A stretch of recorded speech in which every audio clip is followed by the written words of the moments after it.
Warning: this episode discusses sensitive topics including suicide. Conversations about suicide can be troublesome or difficult for some.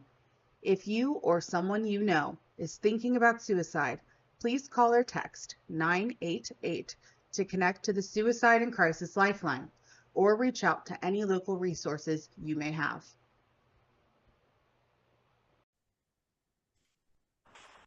Welcome to the Religious Treehouse. I'm Matthew. I'm Jodie. Awesome. So excited to be here today. How are you doing, Jodie? I'm doing phenomenal. How are you, Matthew? It's been a big news week in at the time of this recording, and it's been real exciting. I suppose the word is the word I'll use. Exciting, informative. A lot's been happening, so we're reacting to that. That's how I am. I was going to hide the pain through the smiles. Sure, sure. We're leaving it vague. I don't know what news week is happening where all this stuff, No. who knows? Who knows? But it has been a busy news week. Oh, cool. Well, I'm excited for our conversation today. We will be talking about the People's Temple, also known as Jonestown. So that'll be a nice change of pace from our, normal conversations about biblical studies and whatnot. So yeah, Jody, do you want to start us out with a very brief summary in case no one knows what this is? Yeah, I'm just going to hit the major points. Starting off, Jim Jones starts the People's Temple in Indiana. He sees that it's reaching people and wants to reach even more, so they move the operation to Northern California. There, he gets kind of a reputation and has some criticisms coming his way. So he says, let's move our operation down to Guyana. And from there, they make a life. Some concerned people raise alarms in America. A congressman goes down to visit, and a very bad massacre happens. And Yeah. then it just spreads. The news spreads to the media. And here we are today with the popular phrase drinking the Kool-Aid. Yeah, no, this is probably like one of the most famous like alternative religious movements that have like gone wrong. So this will be exciting to talk about. But yeah, do you want to just get started in Indiana, maybe at the beginning?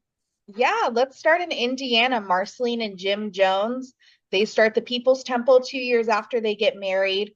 Jim gets the money he takes a loan out and starts the People's Temple. They have three children, no, four children, one Sure. biological. They adopted two Asian children, and then they were also the first couple to adopt a Black child in Indiana. And according to Stephen Jones, their biological son, Jim Jones enjoyed flying in the face of social convention and was very proud of that, which isn't surprising considering the People's Temple was founded on ideas of racial equality. Yeah, no, this was in the 1950s, right? So like this was on like, the forefront of the civil rights movement and stuff like that. So it was a very progressive church, very much focused on racial integration and stuff like that. And I don't think it's just him making a show out of, adopting um, non-white children. I think there's some like genuineness out of that. Like I don't think it was just a show. Like this was a very racially focused church, trying to integrate that in the divisiveness of the 50s. But yeah, definitely the starting point as a progressive church in Indiana. Yeah, and I definitely agree with the genuineness of Marceline, but that's mostly through what I've heard through the lens of her son, Stephen Jones, Sure. in the documentaries I watched. But they start getting traction, they start making moves and attracting people, and the church is growing. So they decide to move their operation to Northern California. Yeah, also to go to a place that's a bit more accepting of, racial differences. I mean, having a such a progressive church in Indiana probably isn't going to be too successful. So they moved to Northern California and they're doing church services at the same time as another church. Yeah, it's like the Church of the Golden Rule. the Christ Church of the Golden Rule. Yeah. So they kind of like pair up with a separate church. And that, goes well for a while. They both have like the same goals. They want to feed the hungry, clothe the poor, share resources and live communally. The idea of like living communally and sharing resources is like a big thing, as we see later in Guyana for sure. But I think Jones wanted to have a little more power than he would have had in sharing a church. So they kind of split off. And at that point, it was in Northern California, like north of San Francisco, in a fairly white area that didn't allow for much, racial diversity. So I think at that point, they kind of moved down to San Francisco for the most part. Okay, that seems a little counterproductive to the idea of unity and community to split the church. But if there was a difference in how much racial integration should be allowed, I could see that. Sure. But yeah, so they moved down to San Francisco, and I feel like that's kind of when they start spreading.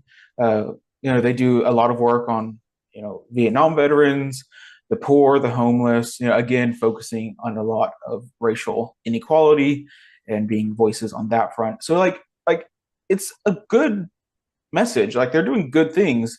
Like I think for the most part, we would agree that all of these things that they're doing are helpful and good.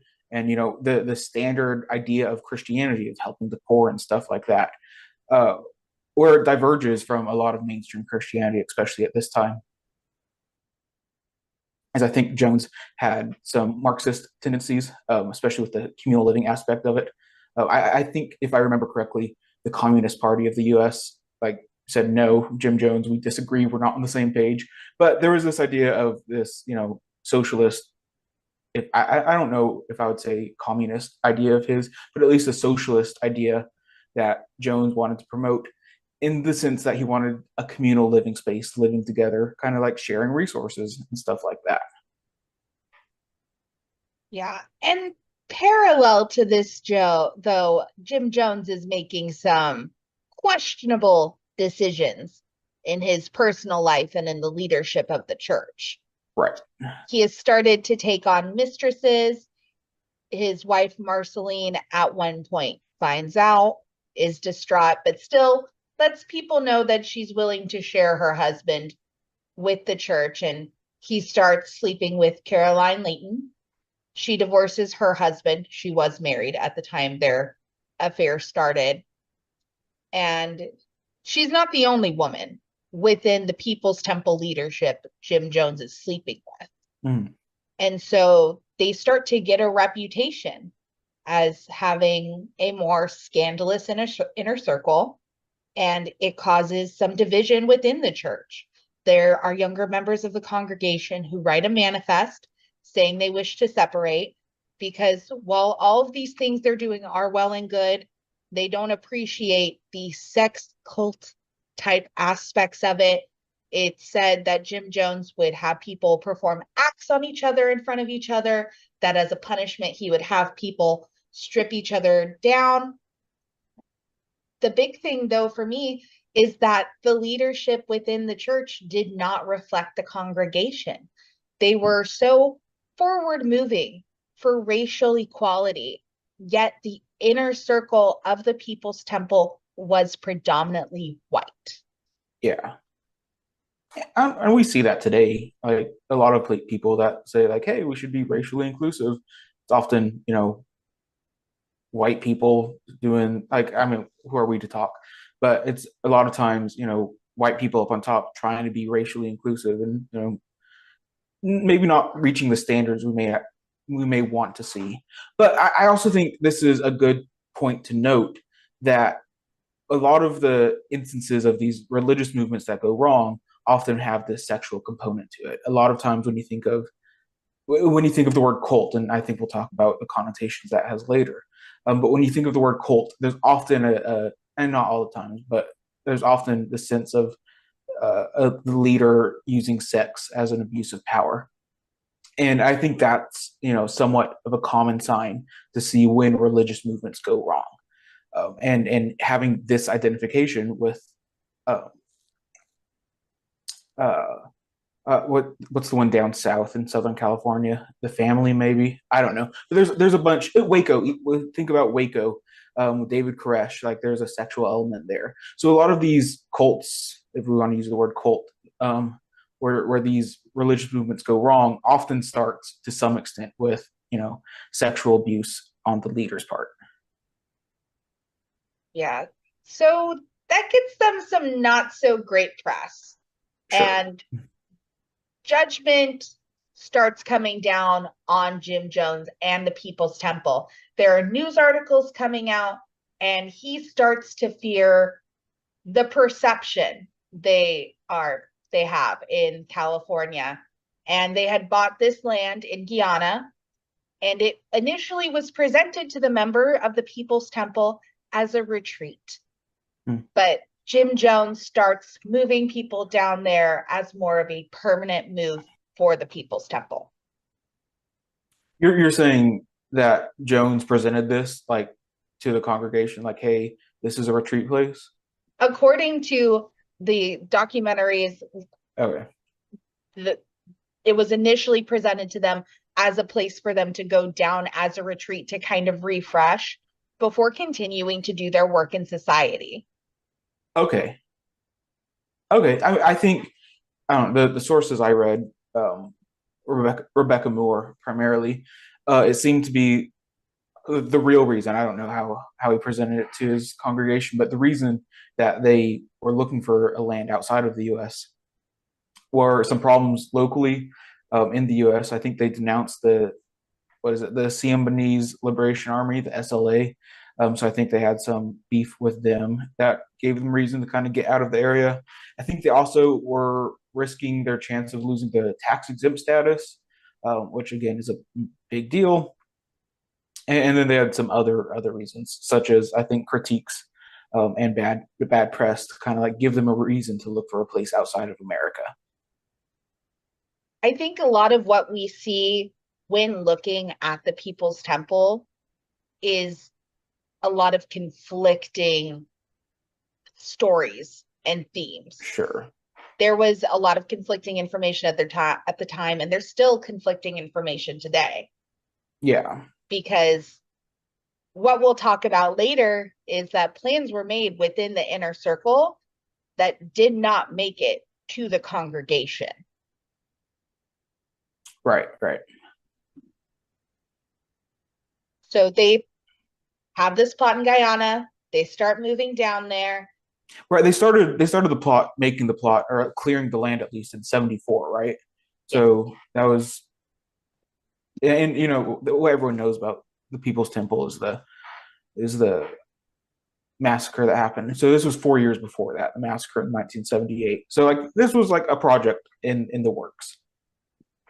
Yes, the People's Temple Agricultural Project is what the sign read when you walked in. They started a hospital, a school. They had a bakery, a sawmill. It was a functional small city. Yeah. They were able to sustain themselves as they presented to the world. They made a video even showing how great it was there to show this picture perfect utopia. But underneath, there are reports that there wasn't enough food, that they were struggling to keep everyone fed and clothed. Yeah. So what was presented may not have been the reality. And concerned relatives started to speak up. And that really started, I feel like, with Grace Stone. She was one of the people who had slept with Jim Jones while they were in Northern California. She had a child, John Victor. They did not know who his biological father was, but she and her husband and John Victor all moved down to Guyana with Jim Jones and the People's Temple, and they left Grace and George Stone without John Victor. And in the United States, started the process of filing for custody and letting Congressman Leo Ryan know what was going on, because they had defected and they wanted custody of their son back. Right. Along Okay. with multiple other families. Yeah. Okay. Definitely. Yeah. No, definitely. And I think concerned relatives was like the group title of these people, right? Yes. Yeah, So concerned relatives. the concerned relatives also consisted of brothers and sisters who were getting who were very concerned by the conditions down in South America, who just really wanted to make sure their family members were okay. Yeah. And like honestly, a great name. Like they encaptured it well. They were relatives who were concerned, Yep. concerned relatives. Oh, but yeah, and there were a lot of news articles and stuff like that coming out that they would have, catharsis sessions. This was still in California, I think, where there were sessions that were there to like criticize and correct social behavior through, beratement or corporal punishment. Uh, and I think there were healing services that were faked, that were like people like knew obviously were faked. Um, so like there were instances of sketchy things happening like throughout. Like there's no doubt behind that. So are we finally in 1978, would you say?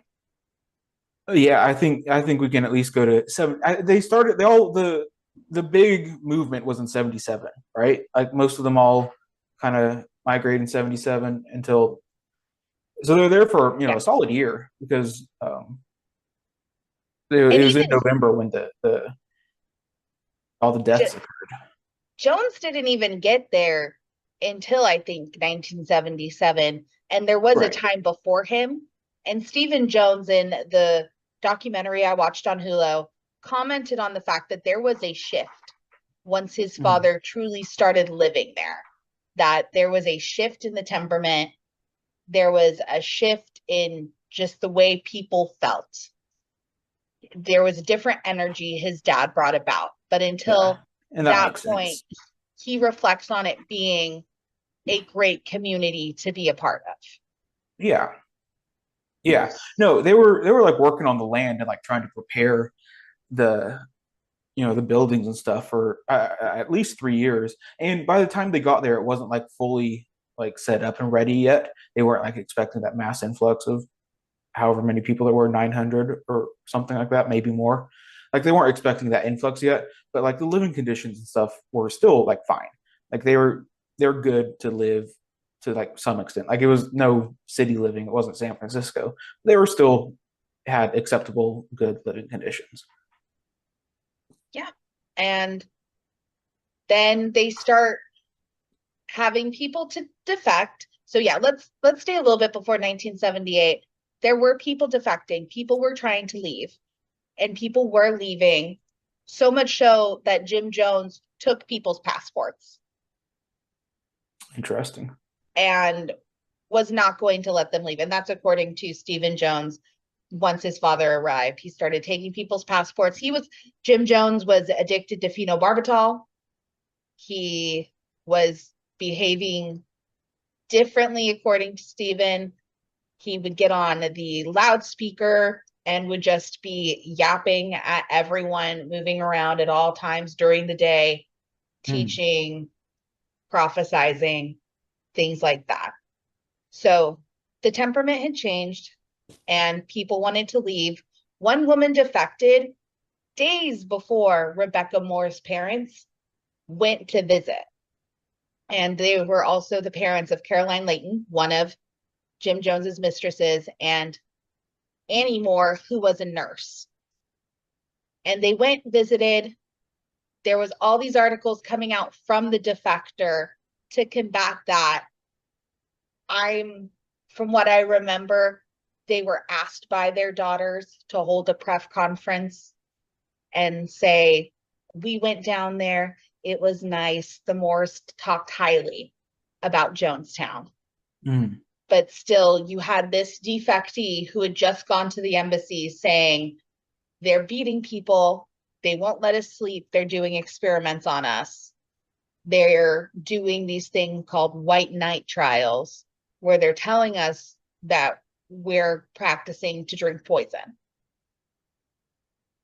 Yeah. And they would also have nights of like, or they would also have like rituals where they would like, um, They would drink the poison and stuff as like a ritual idea, and then the White Knights would happen where they would like pretend they were under attack. They were like told they were under attack, and they would act accordingly, however that may be. So yeah, there's stuff going on that wouldn't be typical in your regular society. So all of this happens. We do get finally to 1978. Congressman Leo Ryan wants to visit. So he and media teams, including NBC and the San Francisco Examiner, get together with concerned relatives, including Grace Stone, and they go down to Georgetown. Now, the People's Temple did have a base in Georgetown, but that wasn't where a majority of the People's Temple lived. So they still wanted to get to Jonestown. Georgetown's the capital of Guyana, right? Yes. Yeah. So they had to get a plane, and it took multiple days for them to finally get a plane. But once they did, they flew over, and they had to take an hour-long truck ride to go 3 miles. They landed in Port Kaituma, had to take the truck 3 hours to Jonestown. They weren't getting a welcome reception from the get-go. They even got a poster that I believe said "Go Back Yankees" at one point, because the people of Jonestown did not want them coming. At this point, Jim Jones had told them, people are going to come for us. They're going to try to take you away from me. He had this fear because the Stones were trying to get John Victor back, and he couldn't let that happen because it would set a precedent that other people could be taken away through legal means. But finally, they get the okay to go to Jonestown, and not everyone who was on the plane to Georgetown flew from Georgetown to Port Kaituma. It was an even smaller group. So they still left people in Georgetown. But the Port Kaituma group gets together. You have John Harris from NBC. You have Congressman Leo Ryan and his aide, whose name is Jackie Spader. They go with some media people, again from NBC and the San Francisco Examiner, into Jonestown, and they are met with this feast. There's this giant celebration. No one has seen Jim Jones yet, but there was performances, people talking about how much they love Jonestown, how happy they are to be there.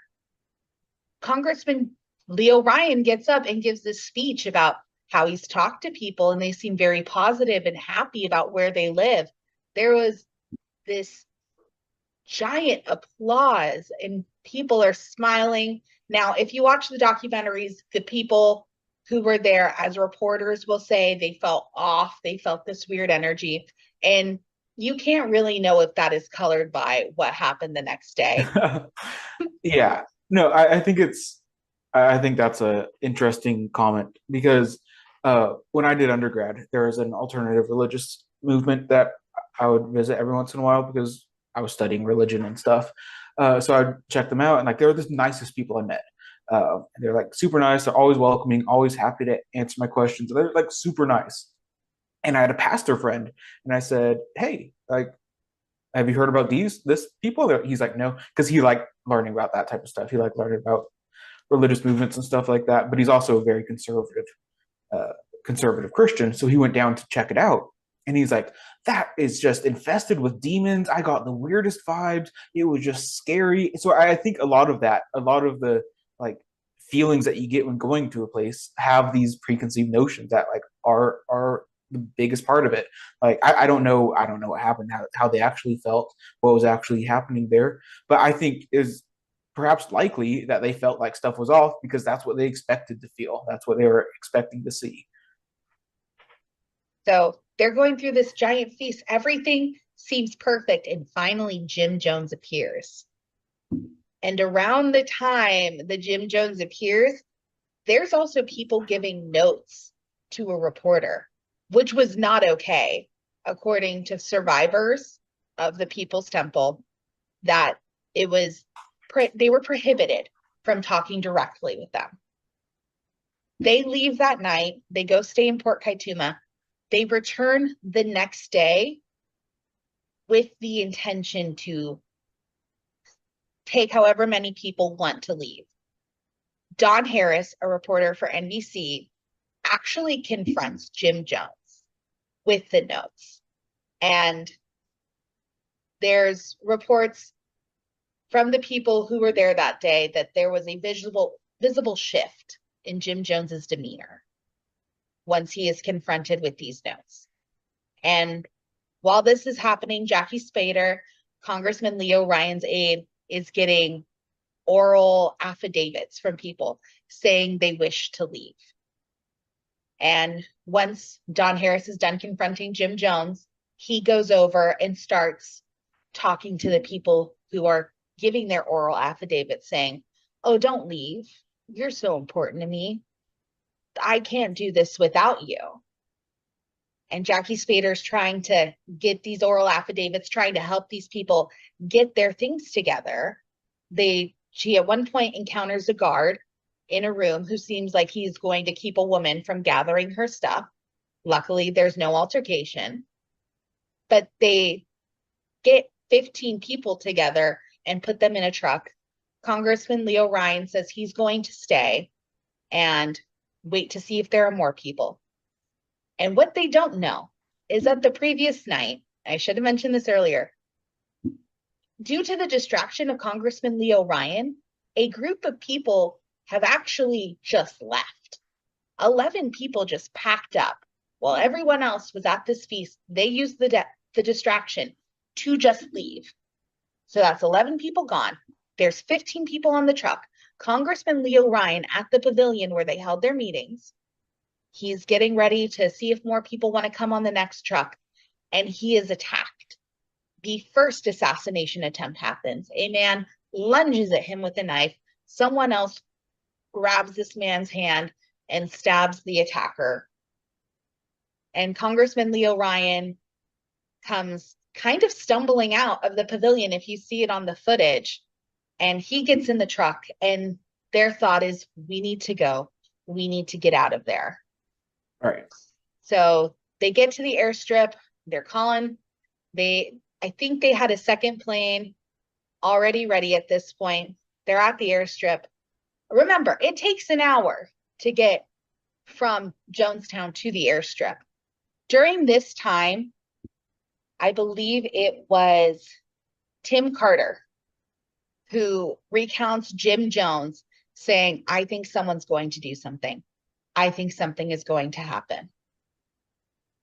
And lo and behold, as they are getting people on the plane, a tractor and a trailer pull up and they start opening fire on the people at the airstrip.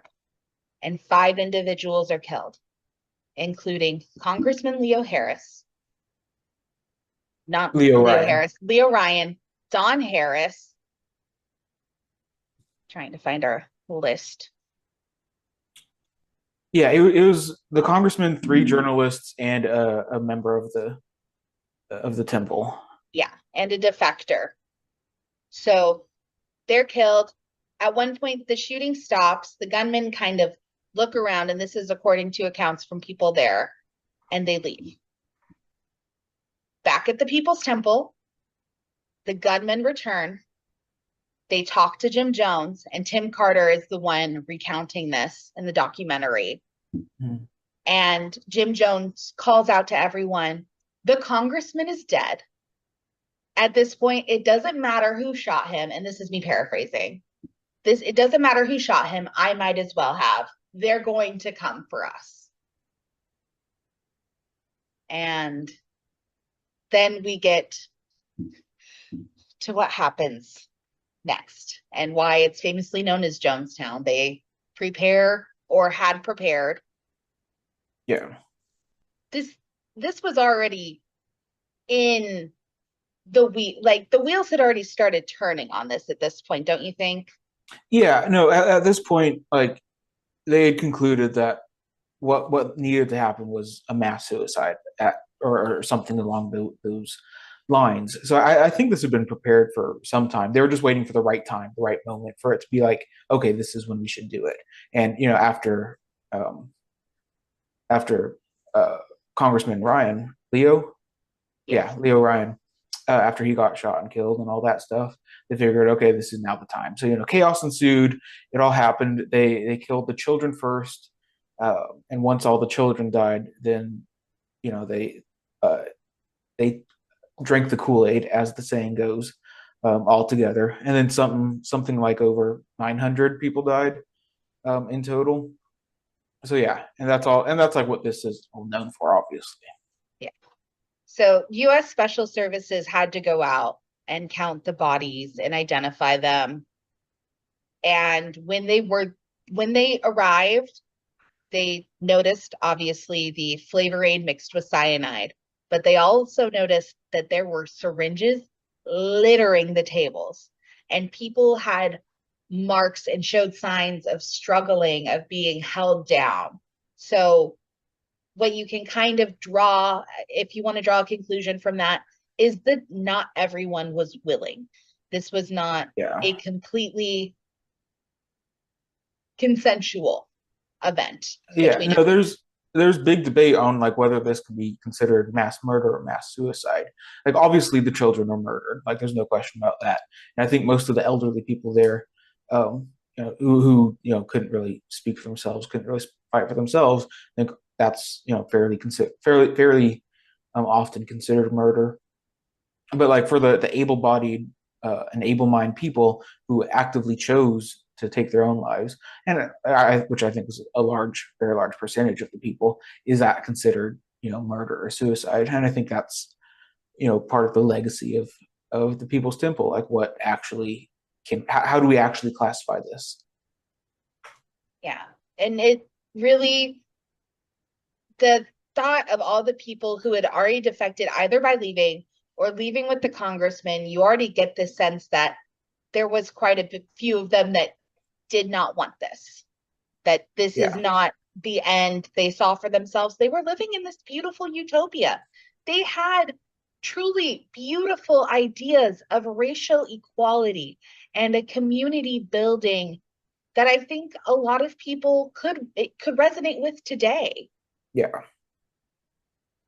But it ended in this horrible, horrible tragedy.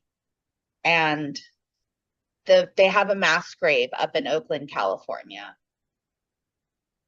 Yeah. And I think it's important to talk about how this has been framed, especially immediately after the period. And I think I'm relying on Irving Goffman's frame theory here for the most part, as also proposed by Rebecca Moore.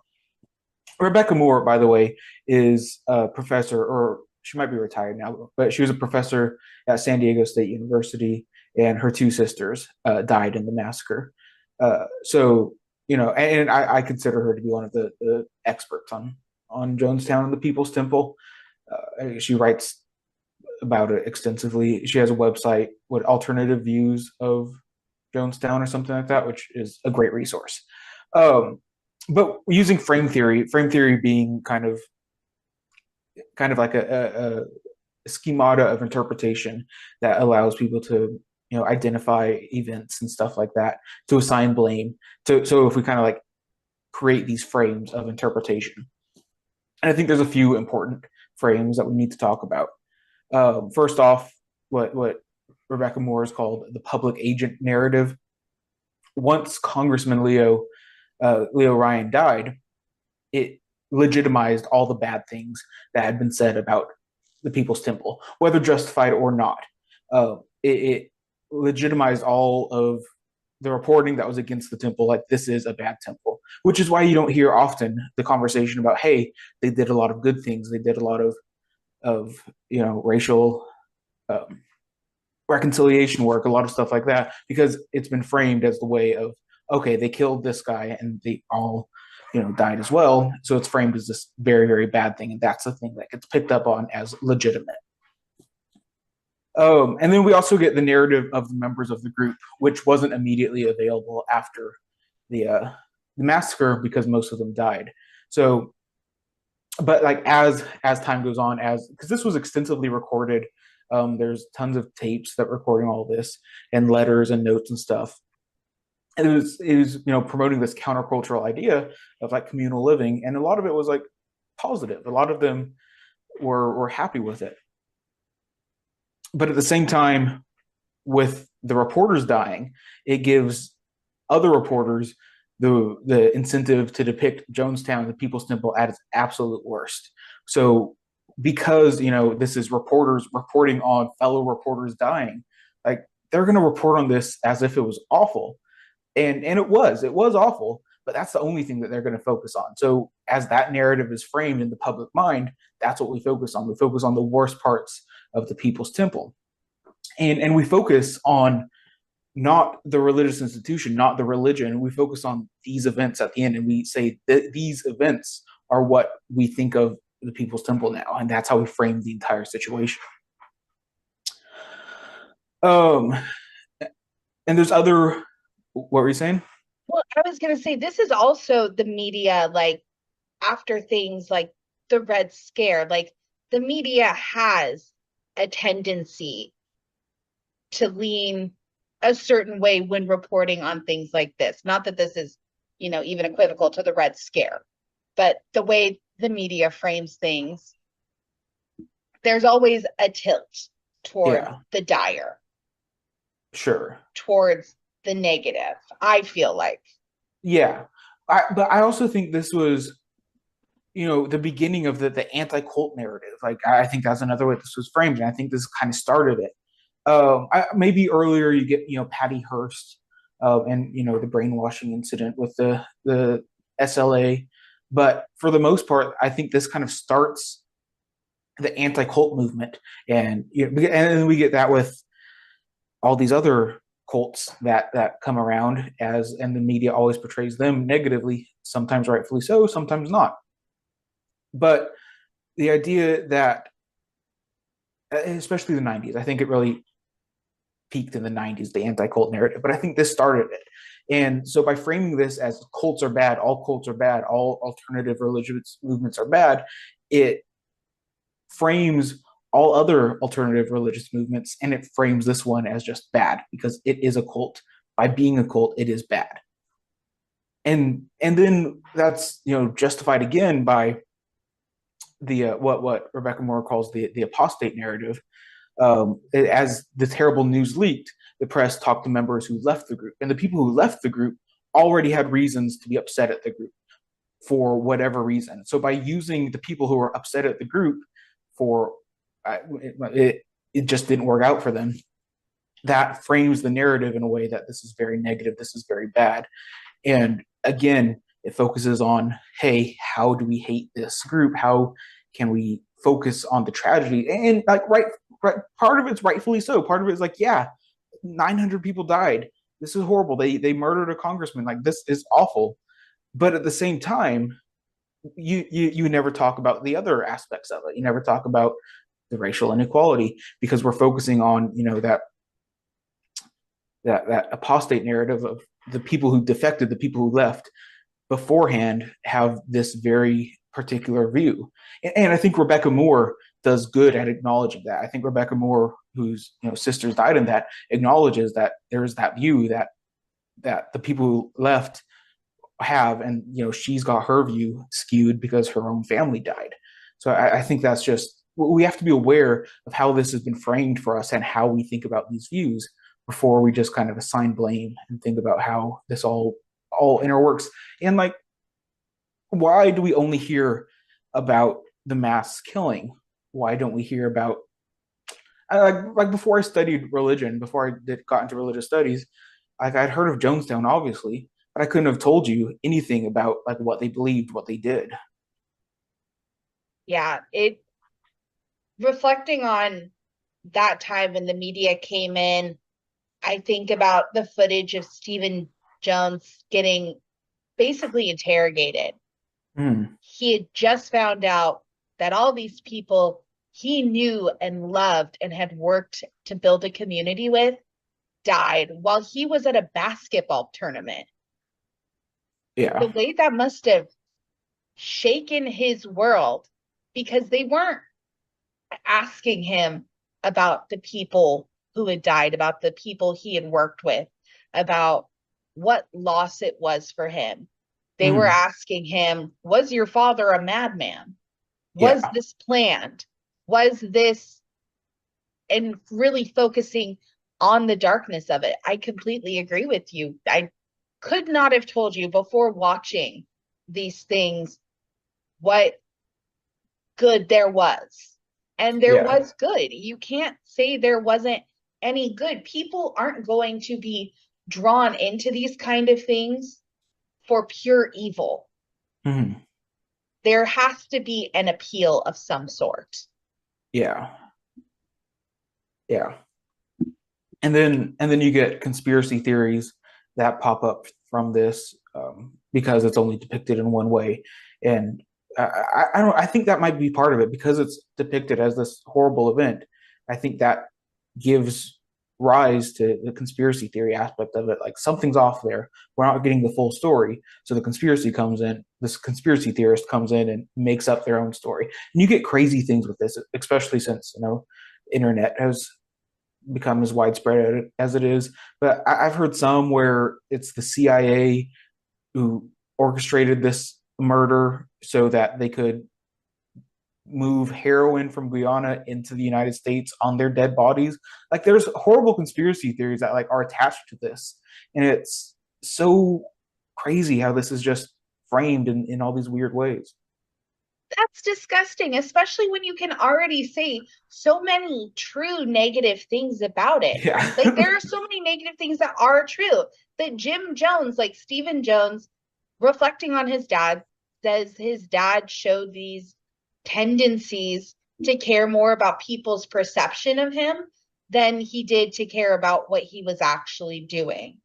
Like, he Yeah. more cared how people celebrated. Like, that could be labeled narcissistic. You could talk about that. You could talk about the fact that he had a pet monkey that he had saved, and they found the monkey, it was shot after. Annie Moore, it said that Annie Moore was the person to shoot Jim Jones and then give herself the cyanide. There are so many details that you could talk about. Tim Carter, this is the most heartbreaking one. Tim Carter was sent to the Russian embassy in Georgetown. He was sent on a mission by Jim Jones. And as a final middle finger to the United States, Jim Jones sent 3 briefcases full of money to the Russian embassy via Tim Carter. And when Tim Carter returned, he found his wife and his child dying in the pavilion amongst 20 other bodies. Mhm. This is a real tragedy. This affected real people. There are still people alive today who remember that. Yeah. And we can't just continue to look at things through the negativity of the evil without asking ourselves, why did they end up there? Yeah. Yeah, no, because I think, when we said this before, but I think it offered a view of reality that is like really convincing to a lot of people. It was they Jim Jones focused his theology. It kind of paralyzed, the social gospel, focusing on social justice, and it drew a lot from Black church traditions as well. Um, and they had like some other beliefs, like, they kind of at the end had Jim Jones as kind of an enfleshment of the divine, and perhaps the idea of reincarnation that might not be as typical Christianity, but they offered this view of reality that I think a lot of people today would find very compelling.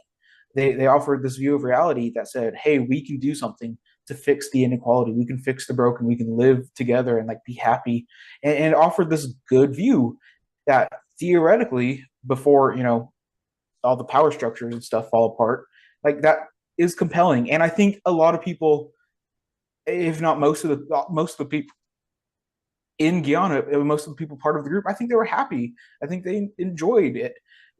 Looking in on it from the outsider perspective, is they had problems. It may not be for us. It may not be what we like. The physical abuse that you mentioned, maybe that works to some extent in their religious needs. I don't think that's good or right, and that should be, called out, and that should be questioned, that should be stopped. But if we recognize that this could be good for some people, before the death aspect of it, I think that's something we should acknowledge, that this was good up until it wasn't for these people. And I think a lot of people who look at things like Jonestown in a very negative view are always those people who are like, oh, that could never be me. I could never join a religious alternative movement. And I'm like, well, I will gladly admit I could see it. Yeah. I could see myself there. Yeah. Because you're promising me a world where we can treat everyone equally, where everyone equally contributes, where we care for one another, where it's not looking out for me, myself, and I. Yeah. I'm sorry, but sign me up. To a certain extent. When we learned about Jonestown in undergrad, my professor, like it was a 2-hour class, and he spent the first half hour like doing a hypothetical situation, and he did like he found like 3 or 4 people that are responsible for climate change and like all these horrible things, and he like gave this impassioned speech about like, if we killed these 3 or 4 people, it would make everyone richer, it would make everyone happier, all these things. And at the end of it, he asked the class, like, should we kill these people? Like, should these people be killed to solve this problem? And I'd say, 60 to 75% of the class like raised their hand. And he said, see, that's how easy it is for in half an hour to convince you to join this cult, to have these ideas of like murder, just be like, yeah, this is cool. So I think the idea of one, being convinced to do something as horrible as this isn't as hard as we'd like to think it is. And also, especially if it's joining something that's doing real good, that like on the surface looks like it's doing things that we want in the world, creating racial equality and stuff like that, it's really easy to join and be part of it. And there's a lot of religious movements out there that offer this, that offer, promises of racial equality and social justice and stuff like that, that aren't, influenced by this powerful leadership dynamic of that Jim Jones offered, and that actually do a lot of good. And this idea of the word cult as like a derogatory term has become so, I hate the word cult. Cult is a 4-letter word. It's awful. And we should think about how when we use the word cult, all that really means is it's a religion that we don't like. It's a religion that we're trying to put down. And it's been overcome by representing Jonestown, by representing, the Waco with David Koresh, the Branch Davidians, and like all these other, Charles Manson. When you think of cult, you think of these bad things. So when there's a new alternative religious movement, a new religion that's small, that you're unfamiliar with, and you label it as this cult, as the scary thing, like the one near my undergrad that my pastor friend was scared of, like it distorts reality. And I hate it. Like, we need to acknowledge that these alternative religious movements, just because they're not yours, just because they're small, and just because you don't really understand it, doesn't mean they're necessarily bad, because a lot of them do good. Definitely. I think I still need a word for the bad ones, though, because I think there are still some really bad things. Yeah. And I think we could come to some terms. We could talk about, a fundamentalist group, extremist group, perhaps an extremist religious group, maybe the best terminology that we could have. But no, I propose alternative religious movement, ARM, something like that would be the best way to talk about these religious movements that aren't, mainstream and known about per se. I could get down with that. Yeah. I could get down with ARM. ARM. So a couple weeks ago, we talked about Masada. Yeah. And I'm just wondering, are there any comparisons we can make between the two of these? I mean, I've seen people try to make comparisons, particularly when I study Masada, less so when I study Jonestown, because Jonestown is much more well known. Masada is less well known. And they try, like what they have going for them is they have a similar number of deaths. The mass suicide at Masada and mass suicide in Jonestown are about 900, 950 deaths. So they have that going for them. And it's, this religious movement doing these things. But I think they're vastly different. Like they can't be compared. Um, First of all, if they're 2,000 years apart, the cultural ideas of everything going on are just completely different. One of them was in war; they were in wartime, um, and I think any comparison to the two is generally misfounded. I don't know. I don't know if you agree, but no, it's really hard. It's hard to wrap my mind comparing the two of them. I guess because, in my view, like the invasion that was coming for them at Jonestown, I really felt like it was a safe haven. I don't trust what Jim Jones was doing. I don't trust what his intentions were. I think the People's Temple as a congregation had the best intentions, that they had the best interest of their group, of their collective. And I believe that what Congressman Leo Ryan would have brought back for them would have been help. I think what the Jews at Masada were faced with was a true destruction of themselves.